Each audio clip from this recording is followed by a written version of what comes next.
राजधानी जयपुर के भांकरोटा इलाके में हुए दर्दनाक हादसे के बाद मरने वालों की संख्या 14 पहुंच गई है। अस्पताल में अभी भी 32 से ज्यादा लोग जिंदगी और मौत से जंग लड़ रहे हैं। बता दें कि भांकरोटा के डीपीसी कट पर यह हादसा घटित हुआ था।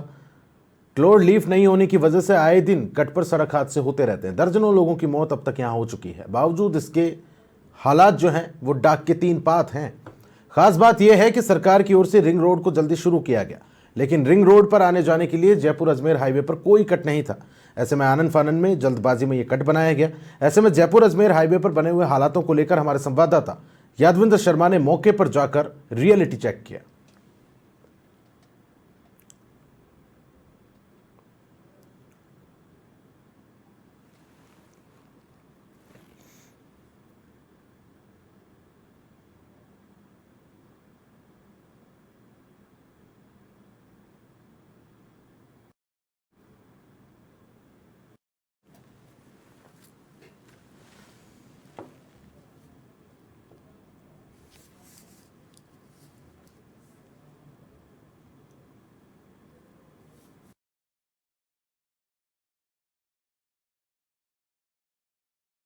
देश बदला, दुनिया बदली और बदल गया पूरा हिंदुस्तान। लेकिन इस हिंदुस्तान के पीछे की तस्वीर को आज भी देखें तो बेहद धुंधली नज़र आती है। और इसी धुंधली तस्वीर के पीछे की तस्वीर जो सबसे ज़्यादा लचर नज़र आती है वो है सरकारी सिस्टम। और आज क्योंकि जिस जगह हम खड़े हैं ये वही जगह है जहां पर 24 घंटे पहले एक भीषण हादसा हुआ था जिसने पूरे राजस्थान को हिला करके रख दिया। 15 लोगों की जिंदगी लील गई। मौत के आगोश में 15 लोग समा गए। 35 से ज़्यादा लोग जो हैं वो अस्पताल में जिंदगी और मौत के बीच जंग लड़ रहे हैं। लेकिन उस मौत के बीच जो जंग लड़ी जा रही है उसके पीछे के इस हादसे के कारणों को देखा जाए तो ये वो डीपीएस का कट है जहां पर हादसा हुआ था। और इस हादसे को हमको समझने की ज़रूरत है, इस जगह को समझने की ज़रूरत है, क्योंकि ये वो डीपीएस का कट है जहाँ पर ये पूरा हादसा हुआ। अब आप देखिए इसको कि यहाँ पर से जो गाड़ियाँ आपको नज़र आ रही है ये गाड़ियाँ ही इस कट को जो है 4 साल पहले खोल दिया गया था। और कट इसलिए खोला गया था ताकि रिंग रोड जो बनाई है इस रिंग रोड पर आवाजाही या वाहनों की आवाजाही हो सके, रिंग रोड पर वाहन आ जा सके। तो ऐसे में इस रिंग रोड को जो है शुरू करने के लिए इस कट को बनाया गया था। लेकिन इस कट को बनाने के बाद यहाँ पर छोटे मोटे हादसे ज़रूर होते रहते थे। लेकिन सबसे ज़्यादा समझने की ज़रूरत यहाँ पर यह है कि अगर ये कट नहीं होता तो शायद ये 15 लोग जीवित होते, हम सब लोगों के बीच में होते और इतना भीषण हादसा नहीं होता। 42 से ज़्यादा जो गाड़ियां जो थी वो इस अग्निकांड का शिकार नहीं होती।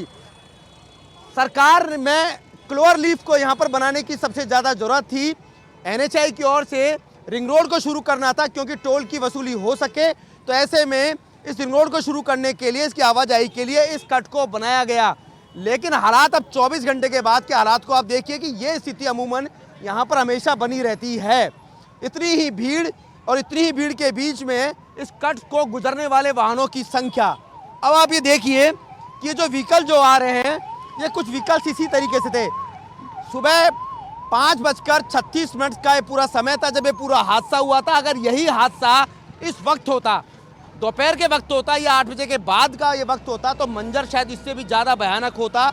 और आज जो रिजल्ट जो देख रहे हैं, तस्वीर देखिए आप पीछे कैमरे के पीछे, ये तस्वीर जो कबाड़ में तब्दील हो चुके जो वाहन है, एक गैस का टैंकर, दूसरा एक ट्रक, जिनकी वजह से ये पूरा हादसा हुआ। और उसके बाद एक के बाद एक 42 से 43 गाड़ियाँ इस आगजनी का शिकार हो गई। सबसे बड़ी बात यह है कि इस रोड पर यहाँ पर सबसे पहले क्लोर लीफ बनाना चाहिए था ताकि हादसे ना हो, वाहनों की आवाजाही बहुत ही आसानी से हो सके। लेकिन यहाँ पर एनएचआई ने जल्दबाजी में रिंग रोड को शुरू कर दिया और रिंग रोड को शुरू करने के बाद इस कट को शुरू किया ताकि वाहनों की आवाजाही हो सके। लेकिन ट्रैफिक पुलिस ने सरकार को एक रिपोर्ट सौंपी, एनएचआई को भी एक पत्र लिखा जिसमें कहा कि यहाँ पर इस डीपीएस कट को, जो कि जो कट है, इस कट को बंद किया जाना चाहिए। आप आगे आइए, आप देखिएगा इस कट को बंद करने के बाद या शुरू करने के बाद किस तरह से वाहन यहाँ पर मुड़ते हैं। ये देखिए, ये पूरा डीप कट है और डीप कट से इसी तरीके से ये गैस का टैंकर मुड़ रहा था और उसके बाद पीछे से एक ट्रक आता है और उसके बाद भिड़ंत हो जाती है। तो इस कट को बंद किया जाना चाहिए था। ट्रैफिक पुलिस में जो कि पूर्व ट्रैफिक एसपी थे आदर्श सिद्धू, उन्होंने भी कहा था कि इस कट को बंद कर दीजिए ताकि कोई दुर्घटना ना हो। लेकिन ऐसा नहीं हुआ। कट बदस्तूर जारी रहा और उसके बाद जो तस्वीर हमने देखी वो बेहद भयानक थी। गनीमत ये रही कि यहाँ पर एक और गैस का टैंकर था एलपीजी का, लेकिन वो एलपीजी का टैंकर नहीं फटा क्योंकि उस पर लगातार बदस्तूर जो है दमकल के जो कर्मी जो थे वो यहाँ पर पानी की बौछारें कर रहे थे, जिसकी वजह से ठंडा हो गया और वो फटा नहीं। इसके अलावा एक माचिस से भरा हुआ कंटेनर भी था जिसमें बारूद भरा हुआ था, यानी बारूद यानी माचिस ही थी। अगर वो फटता तो शायद हादसा और भी भयानक हो सकता था। अब आप 24 घंटे के बाद की तस्वीरें देखिए। 24 घंटे के बाद की तस्वीरें अभी भी वही है, जस के तस हालात बने हुए हैं। हालात भी पूरे ढाक के तीन पात हैं। मात्र 2 ट्रैफिक पुलिसकर्मी जो है यहाँ पर ट्रैफिक की पालना कराते हुए नजर आ रहे हैं। आप देखिए, एक ये ट्रैफिक कर्मी है, इसके अलावा दूसरे ट्रैफिक कर्मी जो हैं पीछे की तरफ हैं। अब आप देखिए 2 ट्रैफिक कर्मियों के भरोसे जो है यहाँ पर ट्रैफिक जो है वो यहाँ पर रेगुलेट होता है, लेकिन इस ट्रैफिक ये जो ट्रैफिक जाता है ये सुबह के वक्त यहाँ पर ट्रैफिक कर्मी नहीं होते तो आप अंदाज़ा लगा सकते हैं कि वाहनों की स्पीड कितनी तेज़ होगी। अगर कोई भी वाहन यहाँ से गुजर रहा होता है, इधर से कोई भी व्हीकल आता है, उसकी स्पीड कितनी तेज़ होगी। और अगर इस यू कट पे से इस कट से अगर कोई यू टर्न ले रहा है, अब देखिएगा इस टैंकर को आप समझिएगा, ये जो टैंकर गैस का टैंकर जा रहा है, अब इस टैंकर को देख करके समझने की ज़रूरत है कि किस तरह की समस्या जो है हमेशा यहाँ पर बाधित होती रहती है। और ये समस्या कोई आज की नहीं है, ये समस्या जो है ये समस्या बहुत लंबे समय से देखने को मिल रही है, क्योंकि रिंग रोड शुरू कर दी और रिंग रोड शुरू कर दी तो उसके लिए रास्ता तो कुछ ना कुछ होना चाहिए था। इसीलिए यहाँ पर सबसे पहले एनएचआई को एक क्लोअर लीफ बनाया जाना चाहिए था, लेकिन ये नहीं बनाया क्योंकि शायद हो सकता है टोलों से वसूली हो सके। 2 पैसे के लालच के लिए सरकारी सिस्टम ने जो है कि यहाँ पर लोगों की ज़िंदगी के साथ खिलवाड़ किया और ये हादसा जो है यहाँ पर हो गया। अब आप ये देखिए, ये 24 घंटे के बाद के जो हालात हैं आप इनको देखिएगा और मैं आपको बताता हूँ किस तरह का मंजर था। इस पूरे मंजर को मेरे पीछे कैमरे के जो सहयोगी हैं वो आपको बताएंगे कि किस तरह का पूरा मंजर है। ये देखिए, आप हालात देखिए, आप इस ट्रक को देखिए, पीछे फैक्ट्री को देखिए, ये वो तस्वीरें हैं। ये तस्वीरें बताने के लिए बहुत कुछ है उस सरकारी सिस्टम को, और शायद हमें लग रहा था कि 24 घंटे बाद शायद इस डीपीएस के कट पर यानी इस कट पर शायद कुछ सुधार हो सकेगा, लेकिन ऐसा हुआ नहीं। वही वाहनों की रफ्तार, वही वाहनों की भीड़ और उसी तरीके से वाहनों की आवाजाही, वही परेशानियां और उसी तरीके से गाड़ियों का मुड़ना और उसी तरीके से रिंग रोड तक पहुंचना। ये पूरा जो सफ़र जो है ये यहाँ पर इस कट पर देखने को मिलता है। अब आप लेकिन इस कट पर देखिए कि ये कट कहाँ पर शुरू किया गया है। ये कट शुरू किया गया है 3 से 4 पेट्रोल पंप के बीच में। एक इंडियन पेट्रोल पंप का वो जो आपको इंडियन पेट्रोल पंप नज़र आ रहा है, एक तो ये है। इसके अलावा आप पीछे की तरफ देखिएगा, एक और इस ट्रक के पीछे पेट्रोल पंप है। आप दूर से तस्वीरें देखिएगा, एक दूसरा पेट्रोल पंप उधर है। ये दूर तक जो दूसरा पेट्रोल पंप नज़र आ रहा है, इसके अलावा एक तीसरा पेट्रोल पंप है, वो आप देखिएगा। जहाँ पर हादसा हुआ, जहाँ पर ट्रक जो थे, जहाँ ट्रक जले थे, सीएनजी का वो पेट्रोल पंप है।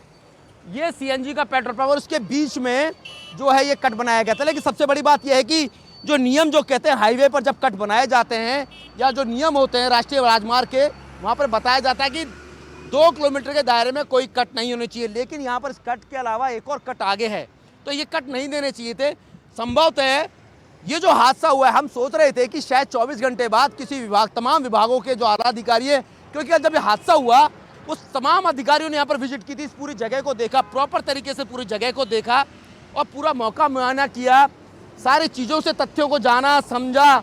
समझने के बाद शायद हो सका कि कोई रोड मैप तैयार किया हो, लेकिन ऐसा हुआ नहीं। 24 घंटे के बाद भी हालात वही हैं। मात्र 2 ट्रैफिक कर्मियों के भरोसे इस पूरे कट पर निगरानी जो है वाहनों पर रखी जाती है। लेकिन अब सबसे बड़ा सवाल यह है कि इस पूरे मामले को लेकर के जो कल गैस टैंकर और ट्रक के बीच जो हादसा हुआ था, जिसमें 15 लोगों की मौत हो चुकी, हो सकता है ये आंकड़ा और ज़्यादा बढ़ जाए। तो इस आंकड़े के बीच में हम इस पूरे मामले को लेकर के जो एक एसआईटी गठित की है, एसआईटी की जांच जो है एडिशनल डीसीपी आलोक सिंघल को सौंपी गई है। सिंदीगम थाने में जो किरण सिंह जो इंस्पेक्टर है उनको जांच सौंपी गई है। अब ये पूरी जब रिपोर्ट तैयार होगी उसके बाद पता लगाया जाएगा कि हादसा आखिरकार क्या हुआ था। लेकिन आप देखिए इस मेजर कट पर एक सबसे बड़ी वजह एक और है, सामने एक गैस की पाइपलाइन जा रही है। गैस की पाइपलाइन जा रही है जो कि जामनगर से आती है। मेरे कैमरे के पीछे मेरे सहयोगी हैं दिलीप, वो बताएंगे। वो तस्वीरें देखिएगा आप, इन ट्रकों के पीछे वो जो आपको 9 नंबर नज़र आ रहा है, वहाँ से गैस की पाइपलाइन जा रही है जो कि जामनगर से आती है।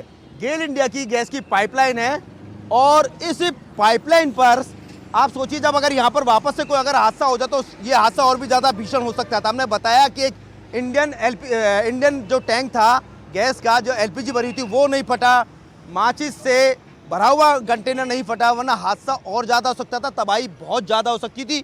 और उसके बाद आगोश में शायद ये 3 और पेट्रोल पंप भी हो सकते थे, लेकिन ऐसा नहीं हुआ। लेकिन अब शायद हो सकता है कि इस हादसे के बाद सरकारी सिस्टम के नुमाइंदे जो हैं शायद सबक लें, और हो सकता है इस पूरे कट को बंद करने या इस पूरे ट्रक से, इस कट से जो गुजरने वाले जो वाहन हैं उनके लिए कोई दूसरा रास्ता लेकर के आएँ, ताकि आसानी से इन वाहनों का आवागमन भी हो सके, रिंग रोड तक पहुंच सके, या फिर जिस क्लोअर लीफ को बनाने की हम बार बार बात कर रहे हैं उस क्लोअर लीफ को तुरंत गति से या तीव्र गति से उसका निर्माण किया जा सके। कैमरा पर्सन दिलीप के साथ यादविंद्र शर्मा, समाचार प्लस, जयपुर।